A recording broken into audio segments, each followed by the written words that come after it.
ഉമ്മാന്റെ മയ്യത്ത് വീട്ടിന്റെ മുന്നിൽ 2 പലകകളുള്ള കട്ടിലിൽ വെള്ള തുണി വിരിച്ച് കടത്തുന്ന സമയത്ത് നമ്മളെ വിളിക്കും, ഉമ്മ മരിച്ചിട്ടുണ്ടെന്ന് പറഞ്ഞ്. വീട്ടിന്റെ ഉള്ളിലേക്ക് കയറി ചെന്ന് ഉള്ളിന്റെ ഉള്ളിൽ അടക്കിപ്പിടിച്ച വേദനകളൊക്കെ നമ്മൾ വിചാരിക്കും, ഞാൻ ഒരിക്കലും നിയന്ത്രണം വിടൂല, ഞാൻ നിയന്ത്രിച്ച് നിർത്തും എന്നുള്ള വിശ്വാസത്തോടു കൂടിയാണ് കയറി ചെല്ലുന്നത്.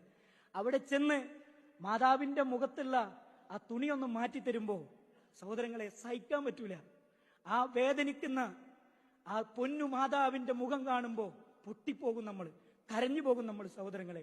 ഞാൻ ഇന്നും ഓർക്കാണ്, എൻ്റെ ഒരു സുഹൃത്ത് അവന്റെ മാതാവ് മരണപ്പെട്ട സമയത്ത് എന്നോട് പറഞ്ഞു, ഞാൻ കരയൂല, എന്നെ നിങ്ങൾ പിടിക്കൊന്നും വേണ്ട, ഞാൻ കരയില്ല. ഉമ്മാന്റെ മയ്യത്തിന്റെ അടുത്തെത്തി.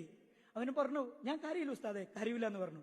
അവസാനം ഉമ്മാന്റെ മയ്യത്തിന്റെ അടുത്തേക്ക് എത്തിയപ്പോ ആ മുഖം അങ്ങോട്ട് മാറ്റിക്കൊടുത്തപ്പോ സഹോദരങ്ങളെ, ആ കുട്ടി ആ ഉമ്മാന്റെ മുഖത്ത് വീണ് പൊട്ടി പൊട്ടി കരഞ്ഞപ്പോ ഞങ്ങൾക്ക് പോലും നിയന്ത്രിക്കാൻ പറ്റിയില്ല സഹോദരങ്ങൾ. അത്രയാണ് നമ്മുടെ ഉമ്മാനോടുള്ള ബന്ധം.